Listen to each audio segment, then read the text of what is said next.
Puji Tuhan, salam sejahtera Bapak Ibu Saudara yang dikasihi oleh Tuhan. Selamat berjumpa kembali dalam Renungan Firman Kehidupan, sebuah renungan pengembalaan harian bersama saya, Pendeta Kawi Arniasa. Mari kita menyediakan hati dan pikiran kita untuk mendengar suara Tuhan melalui firman-Nya. Saya percaya firman Tuhan yang kita akan baca dan renungkan hari ini akan menguatkan iman, memberikan pengharapan, dan menuntun sisa perjalanan iman kita selalu dalam perkenanan kepada Tuhan. Puji Tuhan. Mari kita berdoa. Bapa, di dalam nama Tuhan Yesus Kristus, kami mengucap syukur buat hari yang Engkau anugerahkan. Bukalah hati dan pikiran kami agar Roh Kudus menolong kami memahami firman-Mu dan memberikan kekuatan untuk melakukannya dalam kehidupan sehari-hari. Di dalam nama Tuhan Yesus kami sudah berdoa. Amin. Bapak Ibu Saudara, tema renungan kita hari ini di hari yang ke-192 di tahun 2026 adalah janji Tuhan di atas kemustahilan. Mari kita buka Alkitab kita bersama dalam Kejadian pasal 12 ayat yang pertama sampai ketiga. Firman Tuhan menuliskan demikian. Berfirmanlah Tuhan kepada Abram, pergilah dari negerimu dan dari sanak saudaramu dan dari rumah bapamu ini ke negeri yang akan kutunjukkan kepadamu. Aku akan membuat engkau menjadi bangsa yang besar dan memberkati engkau, serta membuat namamu masyhur, dan engkau akan menjadi berkat. Aku akan memberkati orang-orang yang memberkati engkau, dan mengutuk orang-orang yang mengutuk engkau, dan olehmu semua kaum di muka bumi akan mendapat berkat. Katakan amin. Puji Tuhan.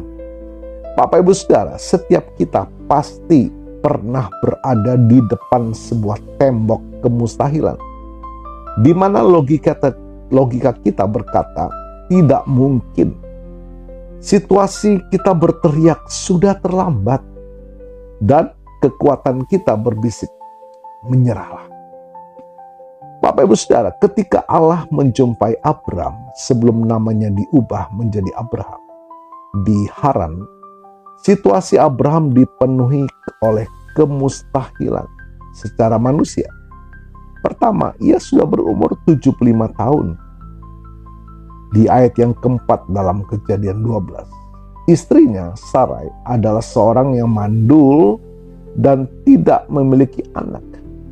Kita baca dalam pasal yang ke-11 ayat 30. Ketiga, ia diminta meninggalkan kenyamanan negeri dan sanak saudaranya menuju tempat yang belum ia ketahui.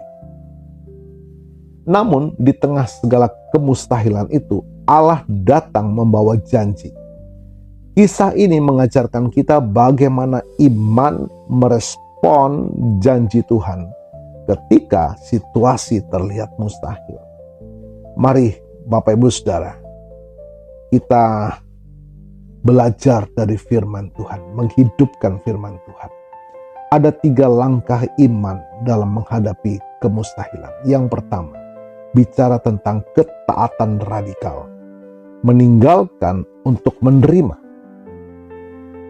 Tuhan berkata, pergilah dari negerimu dan dari sanak saudaramu. Untuk melihat janji Tuhan digenapi di atas kemustahilan, seringkali kita harus rela meninggalkan zona nyaman,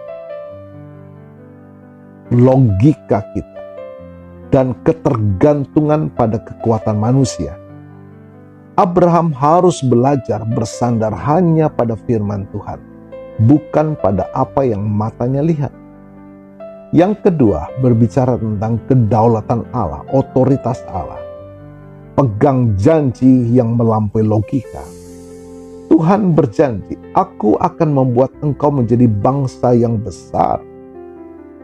Secara biologis ini mustahil karena Sarah mandul, namun janji Tuhan tidak pernah bergantung pada situasi kita. Katakan amin. Janjinya bergantung pada siapa dia. Ketika Tuhan berjanji, Dia sedang mempertaruhkan reputasinya sendiri.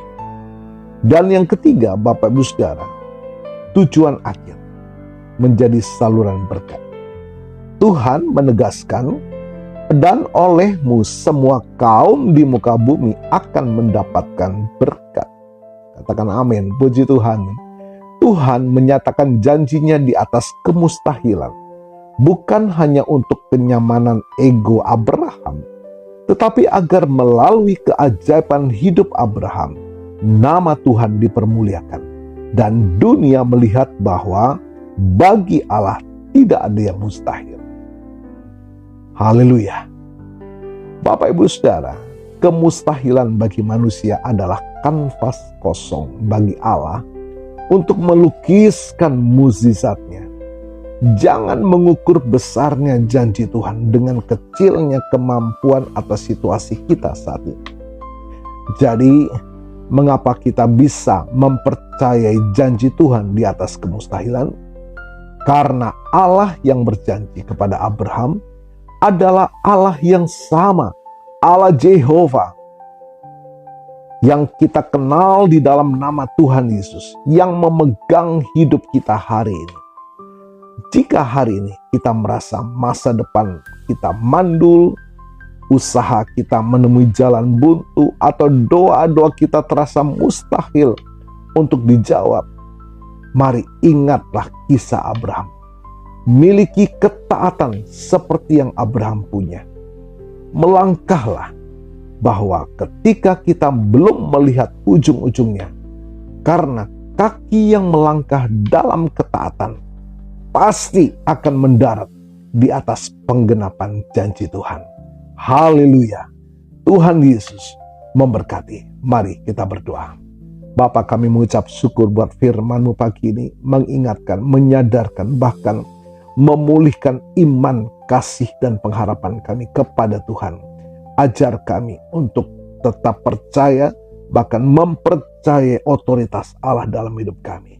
Diberkati kami semua, dan hamba-Mu berdoa bagi Bapak Ibu Saudara yang menikmati berkat pertambahan usia, berulang tahun hari ini, baik ulang tahun kelahiran maupun ulang tahun pernikahan dalam rumah tangga saudara. Kiranya anugerah berkat kasih karunia dari Tuhan memberkati saudara, baik dalam kehidupan pribadi maupun dalam kehidupan rumah tangga saudara. Diberkatilah dalam nama Tuhan Yesus. Puji Tuhan. Mari Bapak Ibu Saudara, buka tangan dan iman, kita terima berkat Tuhan. Tuhan memberkatimu dan melindungimu. Tuhan menyinari engkau dengan wajah-Nya dan memberikan engkau kasih karunia. Tuhan menghadapkan wajah-Nya kepadamu dan memberikan engkau damai sejahtera. Bapak Ibu Saudara, terimalah berkat Tuhan atas seluruh hidupmu. Terimalah berkat Tuhan atas rumah tanggamu. Terimalah berkat Tuhan atas usaha, dagang, dan pekerjaanmu. Terimalah berkat Tuhan atas pendidikan dan masa depanmu. Dan terimalah berkat Tuhan atas iman, ibadah, dan pelayananmu kepada Tuhan. Diberkatilah engkau berlimpah-limpah, baik jasmani dan rohani, hari ini sepanjang masa, sampai Tuhan Yesus datang kembali. Di dalam berkat nama Tuhan Yesus Kristus. Haleluya, haleluya. Amin. Bapak Ibu Saudara, sekiranya pelayanan ini memberkati saudara. Senang sekali kalau saudara berbagi, share kepada teman, keluarga, sahabat, agar mereka juga menikmati berkat Tuhan. Puji Tuhan, sampai jumpa pada firman kehidupan berikutnya. Selamat pagi, Tuhan Yesus memberkati.